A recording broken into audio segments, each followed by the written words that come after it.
Thank you so much for joining us for the final program of the 2020 Wolf Humanities Center series on the theme of choice. And I want to thank, too, the Katz Center for Advanced Judaic Studies, who is our co-sponsor for this program tonight. I'm Sophie Rosenfeld. I'm a faculty member here at Penn and the topic director for the Humanities Center choice theme, which is going to continue on into 2021. So I hope you'll all plan to rejoin us after the holidays. But first, it's truly a pleasure to be able to introduce our speaker of this evening, Todd Gitlin. It's certainly impossible to do justice to Todd Gitlin's story or contributions to culture and politics in a brief introduction like this one. Suffice it to say that he's equally known at this point as a political activist, starting with his role as president of the Students for a Democratic Society and anti-war activist in the 1960s and continuing on unabated to today, and as a writer, a journalist, a novelist, a Columbia professor, and public speaker. The topics of his many books and hundreds of articles and probably thousands of talks range from the evolution of the left since the 1960s to culture wars past and present, to the TV industry, to the politics of national exceptionalism and chosenness, the subject of a book that he co-authored with Lyle Leibowitz in 2010, called The Chosen Peoples, America, Israel, and the Ordeals of Divine Election. We chose to invite Todd Gitlin here tonight in the hopes that he'd tell us something about that subject, but also take stock for us about what's happened in the decades since he wrote this book. What has chosenness meant, particularly for the Jewish people, and what might it mean now and in the future? Please write your questions for Professor Gitlin in the Q&A in Zoom. It'll be open and available the whole hour, and we'll try to get to as many of those questions as possible. And if you're intrigued by what you've heard tonight, one final remark. Keep an eye out for Todd Gitlin's new novel set in the 1960s, The Opposition, which is coming out next year, and for a book in progress, tentatively titled Towards a Universal Left, and co-authored with the very interesting philosopher Susan Neiman. And now to Professor Gitlin.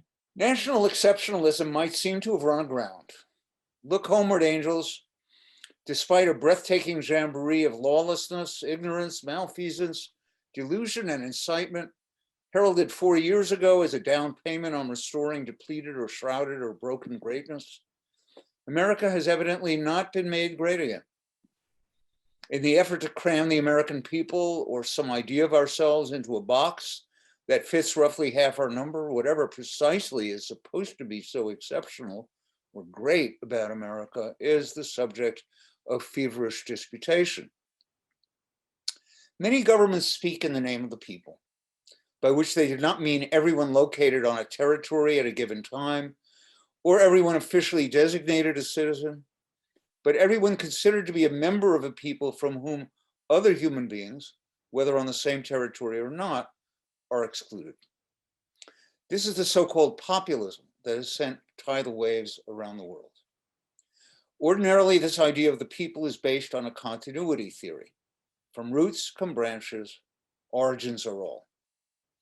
What kind of origins? Many are possible, but chosenness is the most ambitious way to justify national preeminence. Historically, leaders of other nations, Redeemer nations, have been declared sanctified by God at various times. For example, the English, the Boers, the Russians, and the Saudis, among others.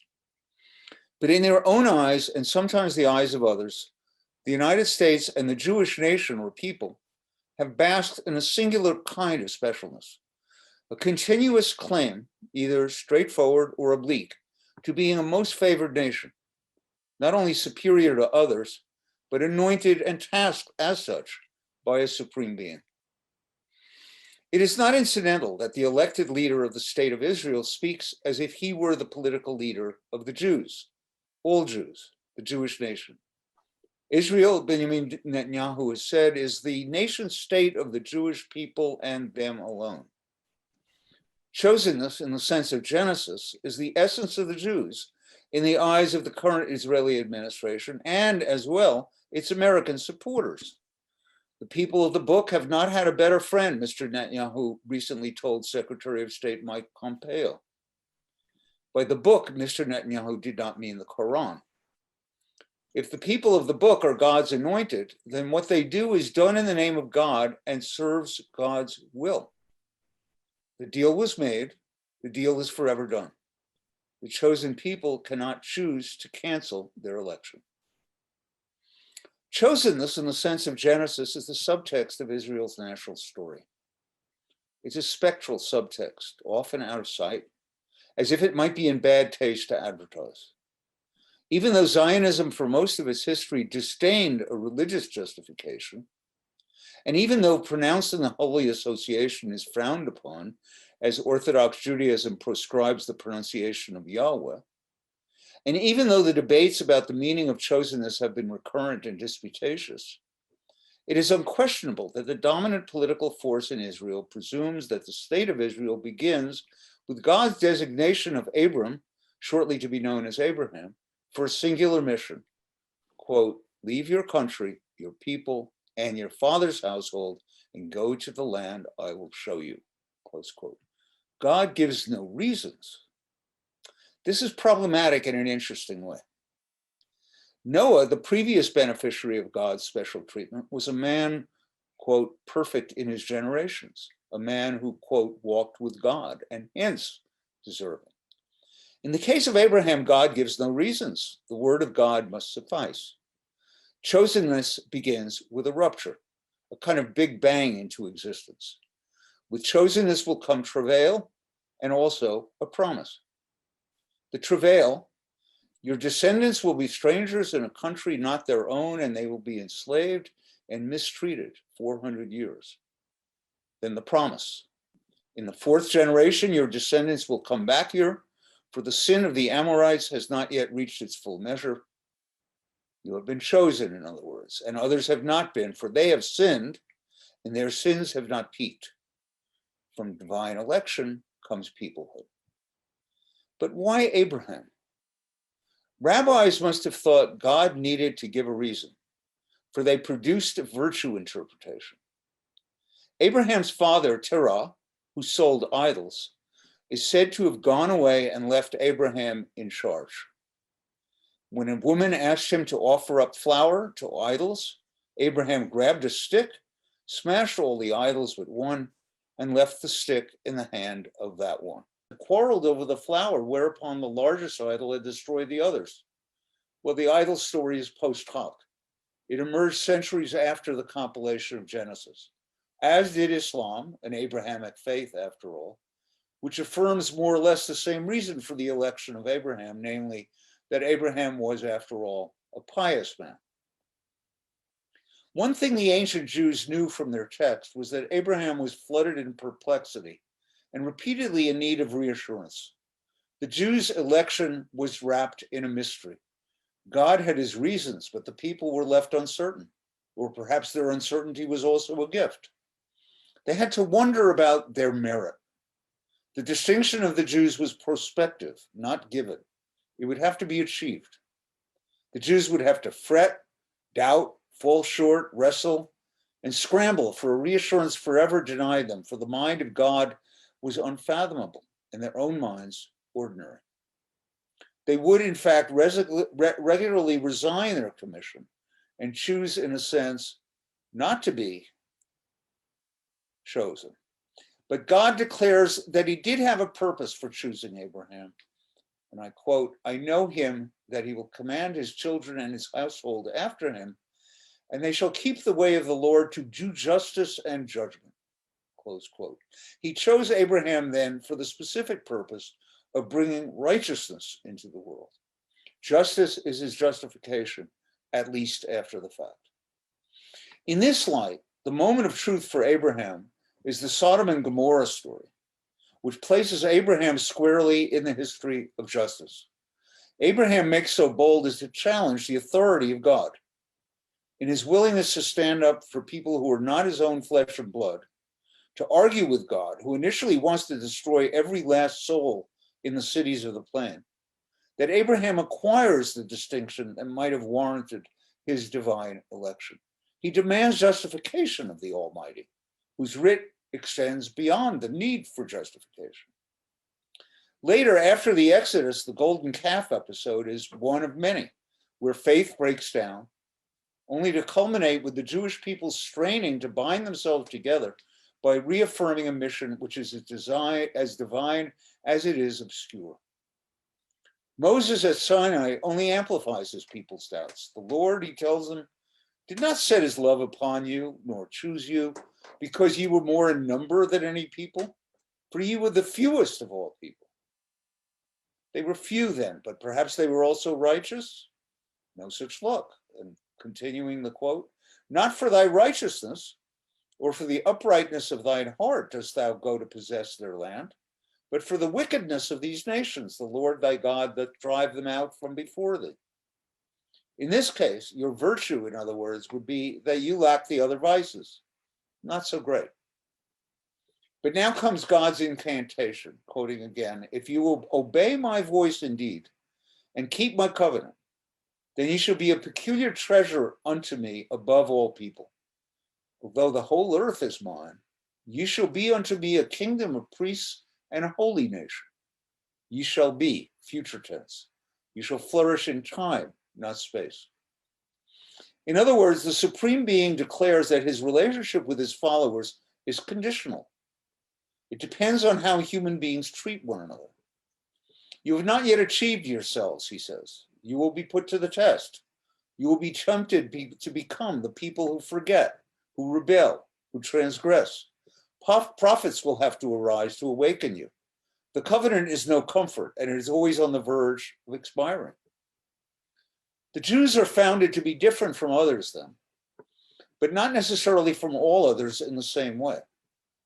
The Jews have been named a kingdom of priests, but the others have not yet been grouped into the single category of goyim. That distinction is a later development. In fact, Ari Ophir and Ishay Rosen Tzvi argue in a book called Goyim. It does not show up until the epistles of Paul, the apostle to the Gentiles. Only then, in the 2nd century of Christian era, and not in the early rabbinic writings, is humanity divided in a binary and generic manner, probably because Paul has the ingenious idea of welcoming non-Jews into the camp of Jesus. What is the relation between the land of Israel and the holy nation consecrated to justice? What is a holy land anyway? Does it remain holy because it is the place to which a nation designated holy was once dispatched? Is origin destiny? Is the territory itself the wages of chosenness?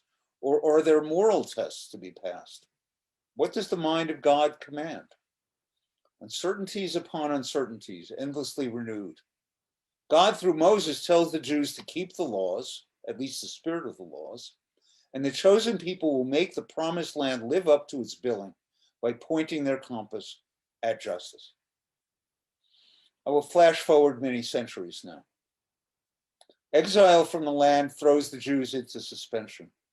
Does loss of the land somehow underscore chosenness or refute it or rekindle the need to redefine it? Exile is the seedbed not only of longing, but of fantasy. While the Jews wait, they sustain themselves by obeying the laws pronounced in the texts. They will devise an adaptive theology of righteous separatism. The covenant binding the people to the land will be tabled indefinitely. Generations of Jews will preserve their spiritual well-being by keeping the ember of nationhood smoldering, even while postponing redemption till an indefinite future. They become the people who wait, who wander and wonder, whose commitment must be endlessly renewed. The exile is a time of confusion and debate, but the factions will share a chosen mission, however illegible it may be. Messianic impulses will erupt, ghettos will be founded. In the late 18th century comes the Jewish Enlightenment and the call to leave ghettos and shtetls in order, in the words of one of George Eliot's characters in her great novel about Jews, Daniel Deronda, quote, to live a large life with freedom to do what everyone else did. But the Jews are not permitted to relax into normality. Enlightenment is aborted. Persecution is unrelenting, even when assimilation is most advanced. Chosenness, the repressed core of Jewish identity, erupts in the surprising form of Zionism. ostensibly a secular movement in behalf of a national refuge, but haunted at the same time by ghosts of the old-time religion.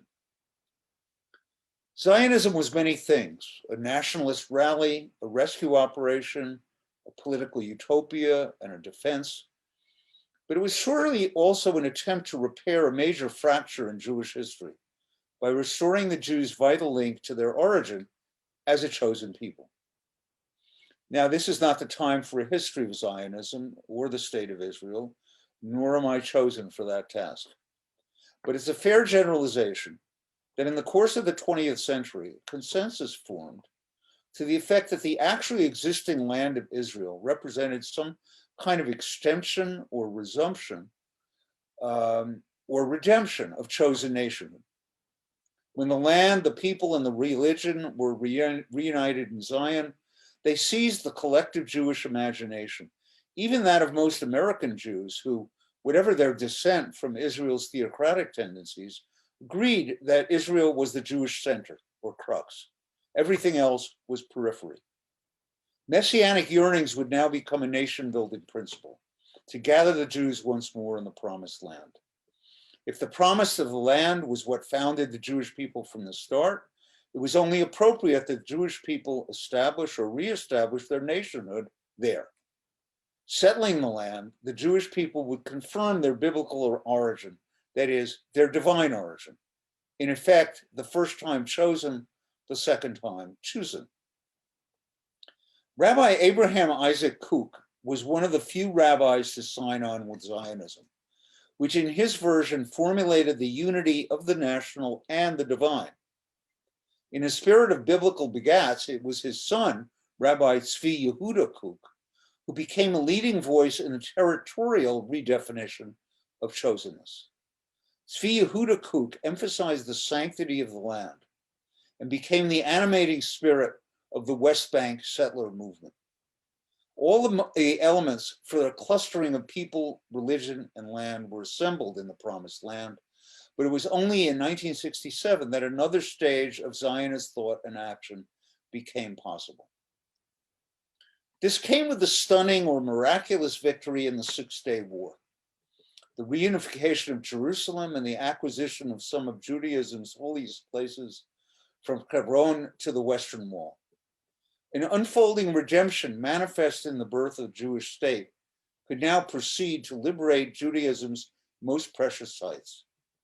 Not only had the Jews established their first homeland in 2 millennia, barely half a century after Herzl first prophesied, and at a time when the ovens of Auschwitz had barely cooled, but then 19 years later, a small Jewish army crushed its numerous enemies in less than a week and recaptured the Western Wall, Abraham's tomb, and other biblical landmarks, outposts that remain today so central to the national idea of the Jewish right to the West Bank, that to this day, some 650 Israeli Defense Force troops are permanently deployed in Hebron to protect an equivalent number of Jewish civilians who live there under guard.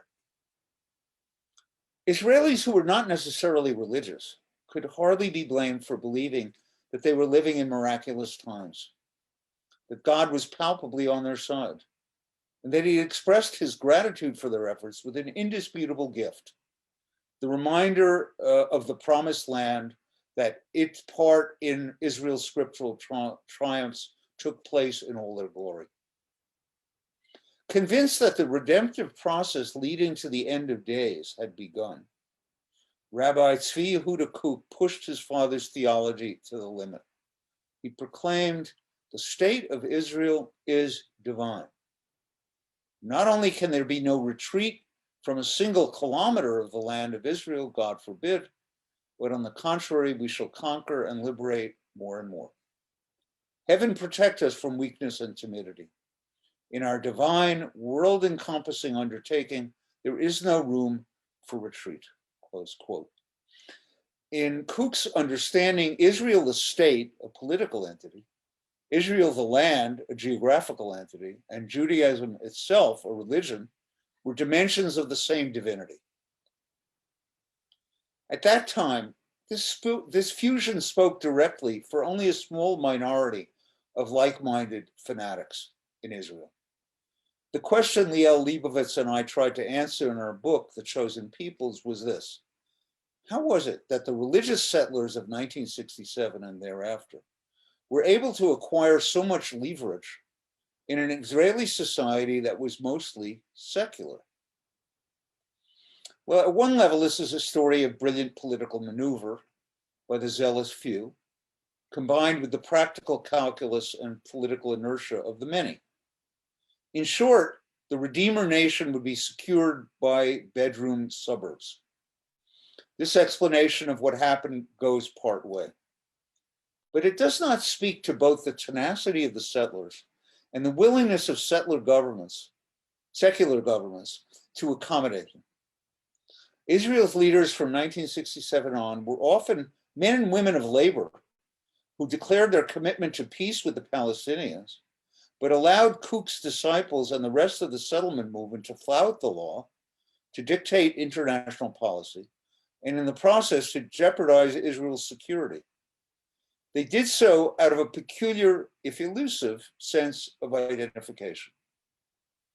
Herzl and the movement's other founding fathers understood that Zionism, however secular, drew its force not only from practicality, but also because deep roots in spiritual traditions and yearnings were there. Zion was to be not only material balm, but also a reward for the spirit. The promised land would be not only home, but deliverance. As a substantial Jewish community thrived in Palestine, the land itself became the point, the physical land that embodied the age-old Jewish dream of return. The land, not justice. The land, not human action. From where I sit today, the argument we made 10 years ago in our book strikes me as a Hail Mary pass, a hope or prayer to rescue justice as the definitive Jewish value and peel it away from the territorial fetish. Then it felt to me that perhaps after all, in the face of tragedy, a dialectical reversal might, just might, be within reach. Perhaps in a sort of divine jujitsu move, the claim of chosenness, however outlandish it may seem, could be repossessed in the name of justice. And if, as the prophets held, justice was the definitive Jewish commitment, this could not be justice for some over others. It would have to be God's justice, implemented, however, through human means, justice for all, fought for, insisted upon, in the light of an overriding commitment to become more just in a world that no nation has made and that always remains to be remade. During the years that followed after the book was published, I was compelled to change my mind about the prospect of the Israeli nation choosing to be consecrated to justice. The commitment to such a living ideal was lacking. To acknowledge that the occupation was an occupation became heretical. Territorial holiness conquered. Idolatry, in other words. It was the great simplifier. For a critical mass of Israelis, biblical sanction, suitably finessed, was more solid now than any commitment to the coexistence of two imperfect nations or to constitutional equality. The demand resounded to cease the quest to live a life of choosing. It was decreed that the chosen people would choose no more. In 1995, Israel's shadow debate about the meaning of chosenness was brutally ended. History was cleaved in half. The question was settled perforce. The Likud leader, Benjamin Netanyahu, accused the government of Yitzhak Rabin of being, quote, removed from Jewish tradition and Jewish values by supporting the Oslo Accords. Protesters likened Rabin to Hitler and chanted Rabin is a murderer and Rabin is a traitor. After Netanyahu led a mock funeral procession featuring a coffin and hangman's noose at an anti-Rabin rally in July of 1995, where protesters chanted death to Rabin, his defense was ignorance. The people of the book were henceforward to be led by avatars of ignorance, implausible deniability. An 11th commandment had been inscribed: see no evil. The assassination of Yitzhak Rabin was the assassination of an ideal, the ideal of the Jews as having been chosen to strive toward justice. The same argument would apply, by the way, in the age of Barack Obama, to the hope that American exceptionalism could be relaunched on a basis different from imperialism. Instead, we got America first. Faced with the difficult choice of pursuing justice against all its enemies, Israel chose settlements. Settled, in other words, to be a people of domination. In which case, God's deed to Abraham would turn out to be not a gift to humanity, but a restrictive covenant after all. And so today, 25 years later, Israel denies that it has any more choosing to do. The territory does the choosing. Power is its own reward. God's will is to occupy.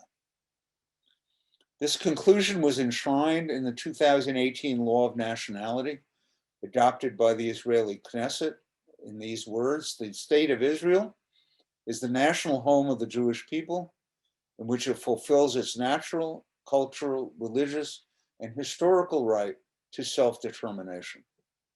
The right to exercise national self-determination in the state of Israel is unique to the Jewish people, close quote. Chosenness for justice has become a caricature. What remains are embers. Embers shed some light, but it would be foolish to deny that they are embers. Let me come down to earth for a moment. Just southeast of the old city of Jerusalem, on a steep slope, the settlers group called Elad runs an archaeological theme park called the City of David. There's an archaeological consensus that the area was settled in the 12th century before the Christian era. But the consensus breaks down over the question of whether the Iron Age ruins actually originated during the 10th century reigns of Kings David and Solomon. Elad's City of David brooks no ambiguity or entanglement. This is the City of David, it declares, a material revelation of biblical truth. Some 500,000 tourists arrive by the busload every year. This is one of Israel's top tourist attractions. Taxes subsidize visits to the City of David for every Israeli child. At the foot of the slope of the City of David, dedicated to the authenticity of biblical origins, stretches an anomalous green stretch depicted here called the Garden of Solomon, which is intended to link up with other green spaces around the old city. If Solomon actually strolled across this ground, it was almost certainly not on a bright green lawn in the desert. I take the lawn of Solomon to express the absurd wish to create a surface of holiness, to stand for the endurance, the fixity, even the eternity of the Jewish people. The lawn is idolatrous. God has been eternally territorialized to be evergreen. So I return to the question with which I began. Who are the Jews if not exceptional? Another nation state in a world of nation states? Such an Israel would never satisfy Benjamin Netanyahu and his supporters. If it is a Jewish state, it is a state that discriminates against the 1/5 of its citizens who are not Jews. If it is a state of all its citizens, it is not a specifically Jewish state. The Netanyahu version is the Jews were dispatched to occupy a land that some of their ancestors were granted, despite the claims of other peoples, and who intend to hold it forever, as if in trust for the entire Jewish people. For after all, Israel is the essence of the Jewish people, is it not? Symbolically then, the land of the lawn of Solomon refutes the idea of a Jewish people founded for justice, not just the preservation of a gene pool as decreed by the administrators of a religion. The actually existing state of Israel aims to bury that ideal deeper than Iron Age ruins. In the name of its nationhood, the Jewish state defies the law of nations. It is, after all, exceptional. If the Jews were chosen for justice, not just genealogy, they cannot be a people of domination. The origins of all states lie in violence. There is no virgin birth of either nations or states.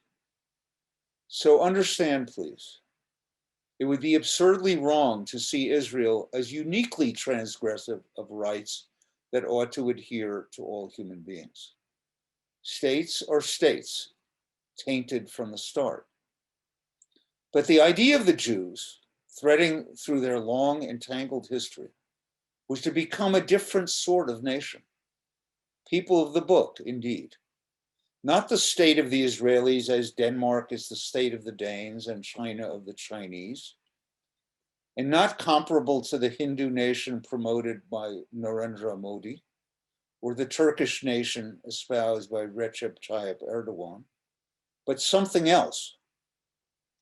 If Israel should be held to a higher standard, that is because its origin story lies in the cloudy, contested ideal of serving the purpose of a God who is not just another God, a God among gods, but the God of all, who deserves to be God because he or she is just. Thank you.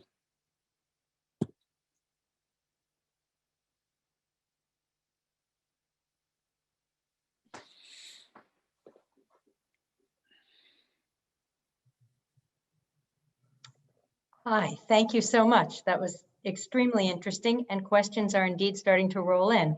So please, if you haven't put your question yet in the Q&A, go ahead and do so now. And I'm going to just pick some out as we go. But this is an interesting question to start with, I think, which asks you really about this change over time. In retrospect, and I'm reading now, why do you think you were mistaken about the commitment of the majority of Israel's Jews to this vision of justice that you're putting forward? What did you fail to take into account?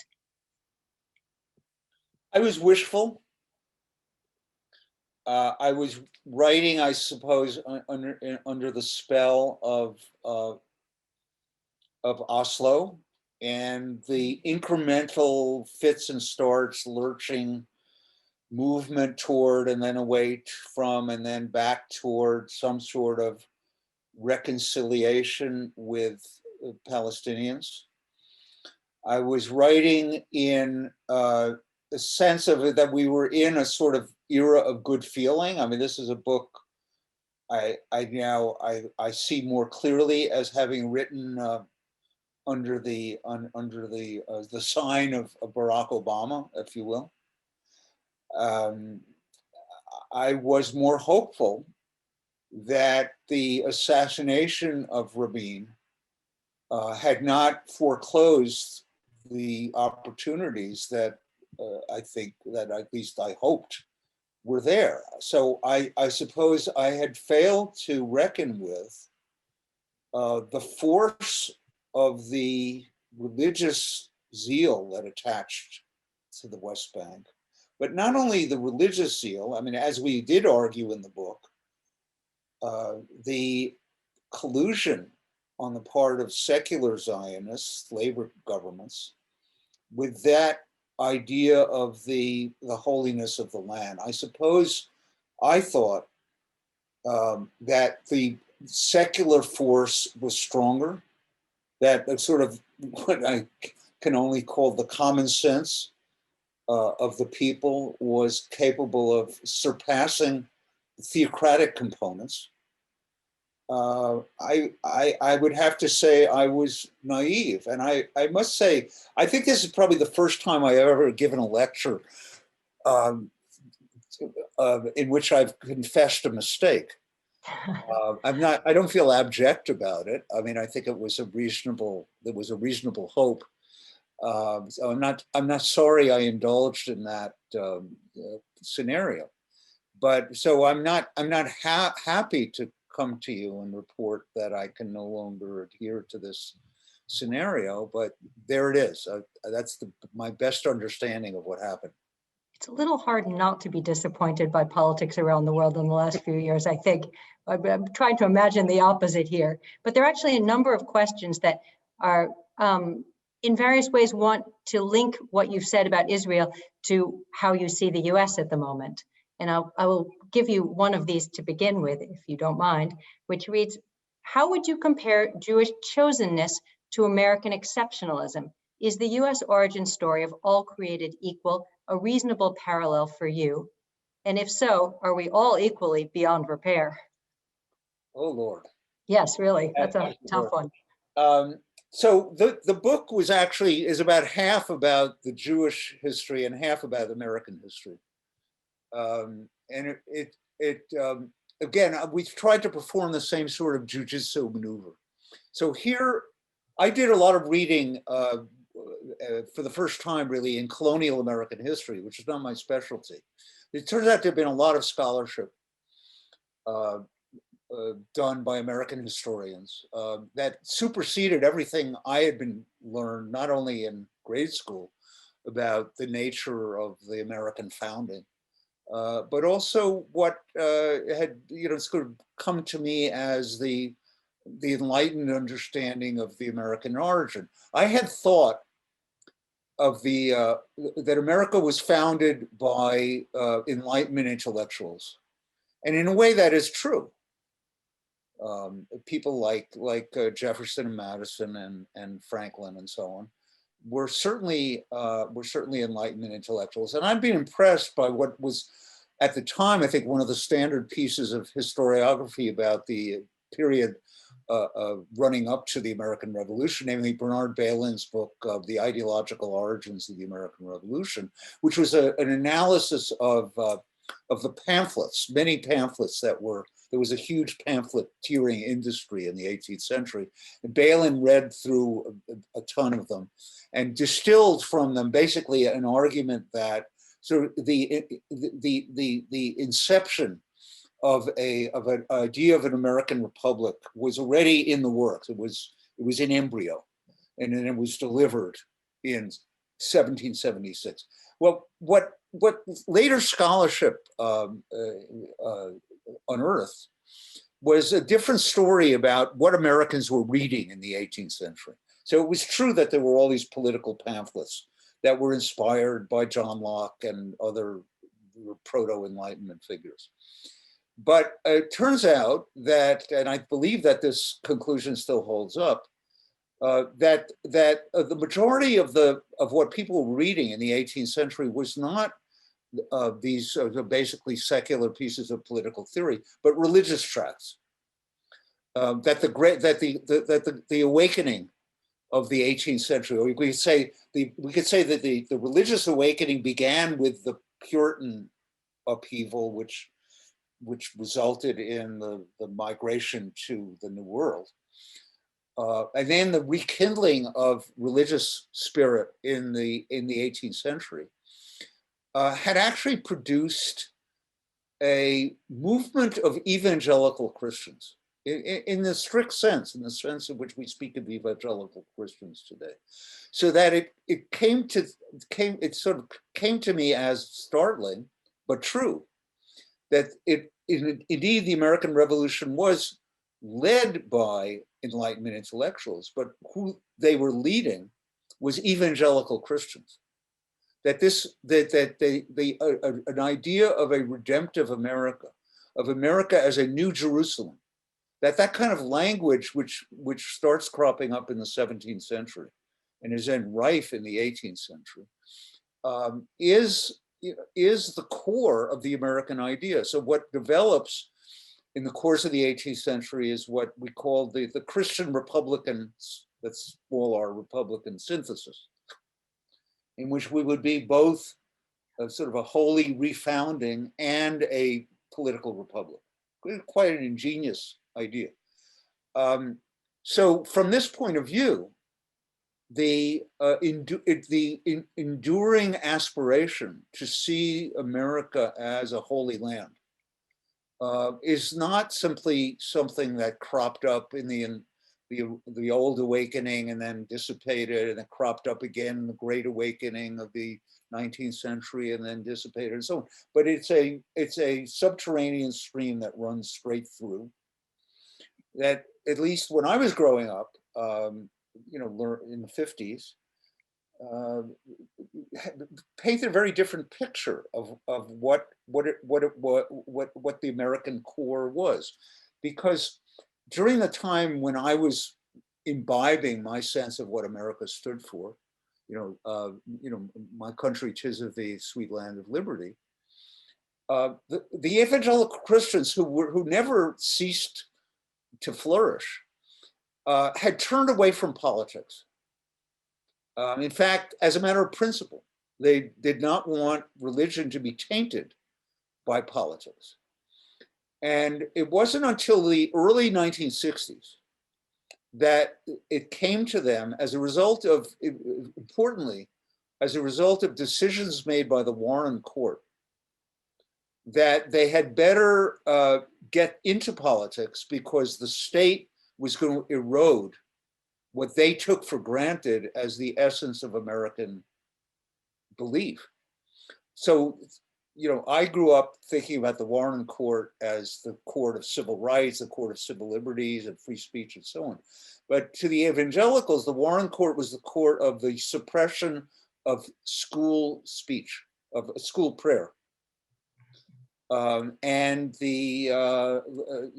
so on. So it was that galvanized the evangelical movement into politics. And so that was happening throughout the 60s, sort of outside my purview, and then was crystallized in the 1970s with partly when the evangelical Christians, Protestants, decided to band together with Catholics against abortion, and partly in the quite ingenious founding of the moral majority by right-wing operatives with a foot in Christianity, either evangelical or Catholic, to create a political base which became the centerpiece of the Republican Party, and that was in the election of 1980, has remained at the core of the Republican Party ever since, and it doesn't seem to be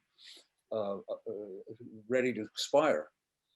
So all that is to say that I did not, I came late to understanding how rooted the American idea was in the prevailing imagination of the largest body of American Christians. I had not realized how much it mattered to them that American be, in the language that some of them use deliberately, a Christian nation. It's interesting because a number of the questions do ask you, and there are a lot of questions at the moment, do ask you about the attachment of evangelical Christians today to the idea of Israel and to the idea of Jewishness, which of course, represents a kind of continuity in your story. But I'm going to read you a different one this time, which also takes up something about the US connection, but from a different perspective. And the questions are wonderful because they're coming in from all sorts of angles. But this one says, your reference to a territorial fetish or to the idolatry of the land appears to discount any possibility that one could believe that there's any security concept associated with any territory. Is there any place in your ideology for a balancing act between the many needs of a nation's citizenry?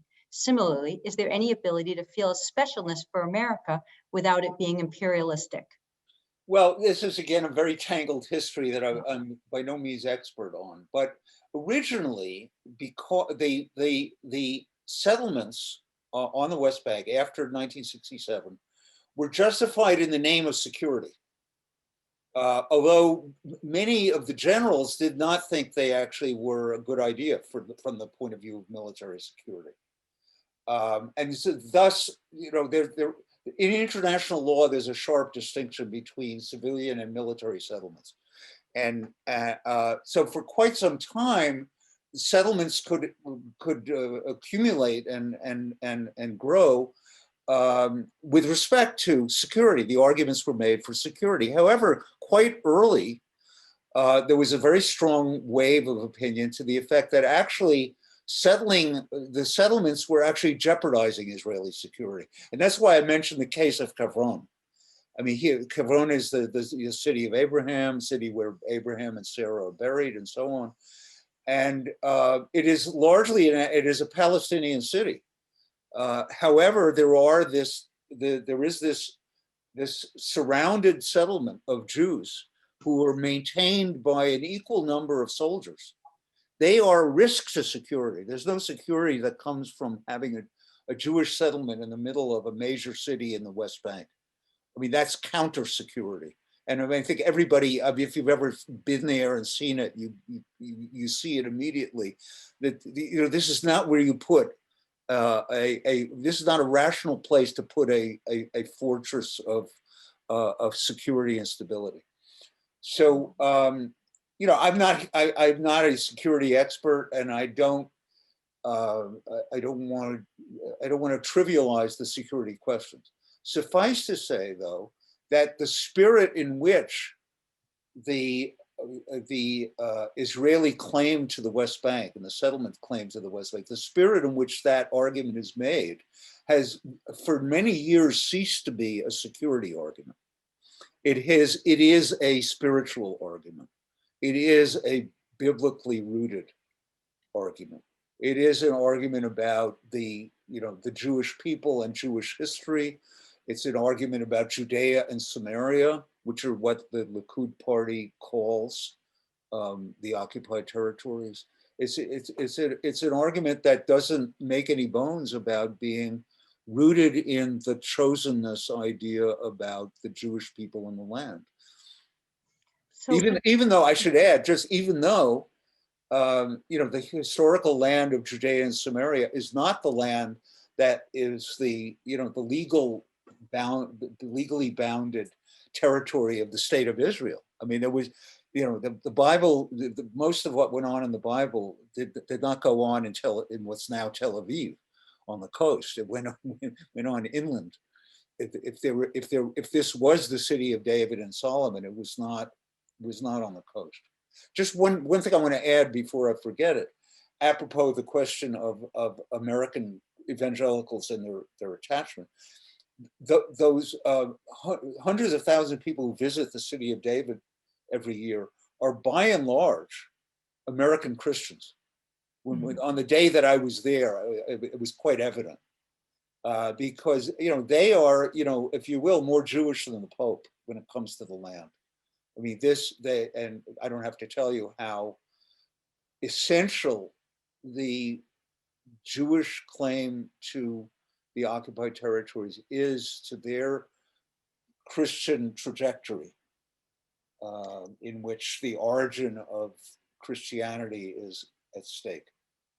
So interestingly, a number of people ask you, just as some people ask you about the kind of attachment to this idea of evangelical Christians, some people are interested in whether Jews should distance themselves entirely at this point from the concept of chosenness. And I'll read you a few of these. Here's a particularly interesting one. I'd like to ask Professor Gitlin about how he sees the prospect for the survival of Judaism in America and the possibility of its health and growth in a fashion that doesn't see an attachment to Zionism as a requirement. I'm particularly interested in his perspective on the Reconstructionist movement, which abandons the language of chosenness in favor of a language about being drawn closer to God through the study of Torah. Other ones read, is the idea of chosenness essentially exceptionalist and racist? In other words, there's no way out of that pairing. And yet another says, I wonder whether the idea of Jewish chosenness, initially a religious concept and later survival philosophy in diaspora, is really viable as a concept in the 21st century. I think the concept of chosenness is seriously vexed, because if its foundation is not biblical, and if it cannot be a matter of let's say political ethics, which is what I was hoping to see, then what is the foundation of it? Is it anything more than raison d'etat? Now, I mean, I'm not, you know, 3 Jews, 4, you know, 4 theologies, or, you know, I'm not here to offer a preferred understanding of who the Jewish people are. I mean, as an American Jew whose grandparents were Zionists, one of my grandfathers fought in the Jewish Legion of the British Army during World War I.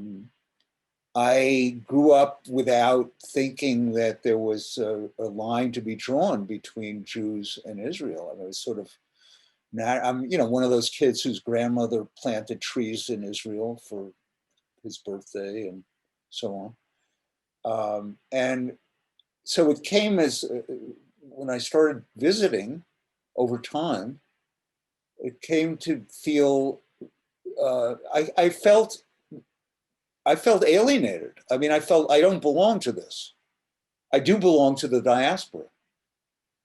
You know, I don't know if, I don't follow these matters. I don't know how or to what degree people are actually trying to formulate some sort of quasi-theological or historical version of the diaspora, which would sort of recenter Jewish history, so it's no longer constructed around the state of Israel. I don't know, but we certainly, the evidence from the surveys is that young American Jews no longer think that Israel is their homeland. If they did before, they do not now, and they are therefore at odds with the Jewish establishment. They feel alienated by it. That's not a matter of right or wrong. That's simply a matter of fact. Let me ask you a question of a very different sort here, because this person, many of the questions, of course, are directly about sort of the political conditions that you're describing. In this case, a question has come in that wants to understand something more about how you see history, how you see the forces of history. I'll read it to you. In this talk, Professor Gitlin sometimes seems to recognize history in dynamic terms, and sometimes as foreordained by higher powers. It seems to me that the book gave a credible account of the factors that were in play at the time, and things could have gone differently since then. My question is whether Professor Gitlin can discuss how he sees the forces of history. Is that all?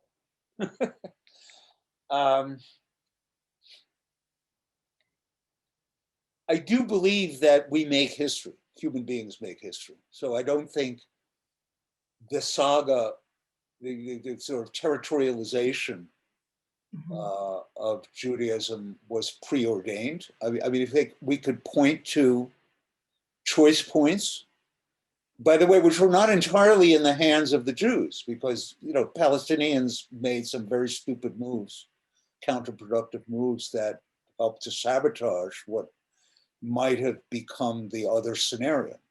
I'm talking here especially about the Second Intifada. So I confess that if I'm in a dark mood, I tend to lapse into a kind of fatalism. You know, as if to say, what did we expect to come from, you know, the foundation of the people in a conquest that was sanctified? How could this have turned out well? You know, history had, you know, many devious passages, and there certainly were other destinies that were possible. Maybe even as late as 1967. You know, certainly, you know, the Zionists who settled in the early part of the 20th century had very different ideas, many of which were, if you will, justice-centered about what the Jewish state was to do and be, and what, you know, and the, you know, the notion that we were entering into, and I mean, the sort of the messianic notion of the kooks, that we were heading towards some sort of redemptive, you know, end of history, end of time breakthrough. That was really extremely marginal for decades. So yeah, you could imagine these other scenarios. Now, I don't know. I don't have a theory of history. Hmm. God knows. I mean, Well, if it's hard enough to ask you about a theory of history, then there are also people who want you to prophesize about the future. So you're stuck talking about the. Yogi Berra said, "I never make predictions, especially about the future."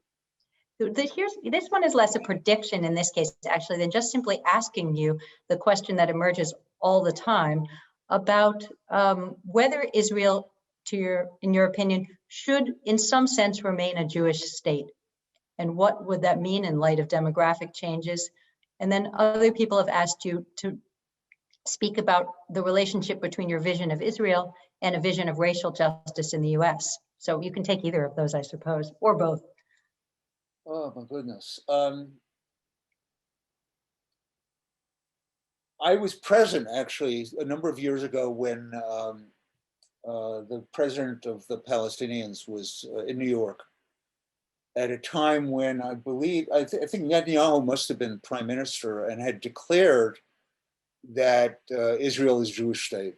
And somebody, it was a small meeting, and somebody asked him, Abu Mazen, what was his opinion of this claim that Israel was a Jewish state. And what he said, and I think this very close paraphrase was, that's up to the Israelis. You know, if they want to be a Jew, they want to say they're a Jewish state, they're a Jewish state. That's none of our business. I mean, it was sort of diplomatic, I thought. I don't myself have, I mean, we're talking about something very odd here. We're talking about something which is both a nation under laws of nationhood and, it purports to be the expression of a people. I mean, I think whenever a nation, I mean, as I said in the talk, I think that all nations are tainted by origins, which are, less than ideal, that position certain people as the proper custodians of the national essence, often with a religious mount. I mean, there are a lot of Christian nations that are really quite straightforward about it, and Islamic nations and so on. I don't know. I mean, I'm very far from being an international lawyer, and I don't know how it could be couched. I mean, I think it's really a very hard, it's a circle squaring operation to try to figure out how to formulate that. I'd like to say something though about the American racial situation. I mean, this has been a god awful year, but I am really quite taken by the rise of the movement for Black Lives. This is the largest movement in American history. It's the largest in terms of the number of people who participated during the period. Even if we just look at the period starting May 26th, which was the killing of George Floyd, through the summer. Various surveys would have something between 15 and 40 million people having participated in demonstrations. There were, at the last count, something like 4,500 towns and cities in America where at least one demonstration took place. And most of these were in majority white counties. I did a survey of this. I wrote a piece for the Washington Post, I think it was in June, about some of these small town demonstrations. And I spoke to the mayor of a town called Corbin, Kentucky, Eastern Kentucky, coal country. It's the hometown of Colonel Sanders. They had this was about 10 days into the demonstration. They'd already had 3 demonstrations there. These are part of Kentucky. It's not only coal country, it's not only deeply evangelical. This is also a county, an area spotted with what were once called sundown towns, where Black people were not permitted at night. In fact, there's a nearby town where all the Black people were actually shuttled out of town on the train one night. And I interviewed the mayor. they had 3 demonstrations by this time. They began in Sanders Park under the statue of the Colonel. The mayor had participated in all 3 demonstrations. She told me that the police chief, white, had taken a knee at the beginning of one of these demonstrations. I said, I've sort of, tell me about yourself. She described herself to me as a moderate, a white. This is a town of 4,000 people, white people. She's a moderate person. She was very concerned about bipartisanship and so on. But I had no doubt that she was utterly and passionately sincere about having taken this to heart, having seen the video, and said, no, this is unconscionable. And I know a lot has happened since then, but I do think, it's wrong to think of that as an identity politics movement. It's a movement of universal values. It's a human rights movement. And so that gives me a lot of encouragement. I think actually that ideal is more vividly alive in America today, alas, than it is in the state of Israel.